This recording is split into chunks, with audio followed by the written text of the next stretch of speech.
ಕನ್ನಡ ನಾಡು, ಇದು ಕನ್ನಡಿಗರ ನಾಡಿಮಿಡಿತ. ಸೈನಿಕರ ಪ್ರಕೋಷ್ಠದ ಹಿಂದಿರಬೇಕು, ಮಾಜಿ ಸೈನಿಕರ ಮುಂದಿರಬೇಕು, ನಂತರ ಮಾತಿಗೆ ನಾವು ಬೆಲೆ ಕೊಡಲ್ಲ, ನಾವು ಅವರು ರಿಪ್ಲೈ ಕೂಡ ಕೊಡಲ್ಲ. ಹುಚ್ಚರವರು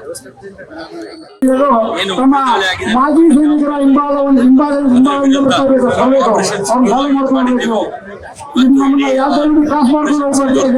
ಬಹಳಷ್ಟು ಸಕ್ಸಸ್ ಆಗಿದೆ. ಸಕ್ಸಸ್ ನಾವು ಆಚರಣೆ ಮಾಡಬೇಕು. ಭಾರತ ದೇಶ ತಿರಂಗ ಯಾತ್ರಾ ಇಡೀ ಭಾರತ ದೇಶದಲ್ಲಿ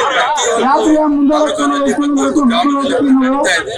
ಇದು ಬಳ್ಳಾರಿಯಲ್ಲಿ ಇವತ್ತು ನಾವು ಹಮ್ಮಿಕೊಂಡಿದ್ವಿ. ಇದು ಎಲ್ಲ ನಾಗರಿಕರು ಸೇರಿ, ಇಲ್ಲಿ ಪಕ್ಷ ಭೇದ ಏನೂ ಇಲ್ಲ, ಯಾವ ಪಕ್ಷಕ್ಕೆ ಸಂಬಂಧ ಇಲ್ಲ. ಇದು ಎಲ್ಲರೂ ನಾಗರಿಕರೆಲ್ಲ ಸೇರಿ ನಮ್ಮ ಈ ವಿಜಯೋತ್ಸವವನ್ನು ನಾವು ಆಚರಣೆ ಮಾಡ್ತೀವಿ. ನೀವಿನ್ನು ಕನ್ನಡ ನಾಡು ವಾಹಿನಿಯನ್ನು ಸಬ್ಸ್ಕ್ರೈಬ್ ಮಾಡಿಕೊಂಡಿಲ್ವಾ? ಈಗಲೇ ಸಬ್ಸ್ಕ್ರೈಬ್ ಮಾಡಿ, ಬೆಲ್ ಐಕಾನ್ ಅನ್ನು ಒತ್ತಿ ನೋಟಿಫಿಕೇಶನ್ಗಳನ್ನ ಪಡೆಯಿರಿ.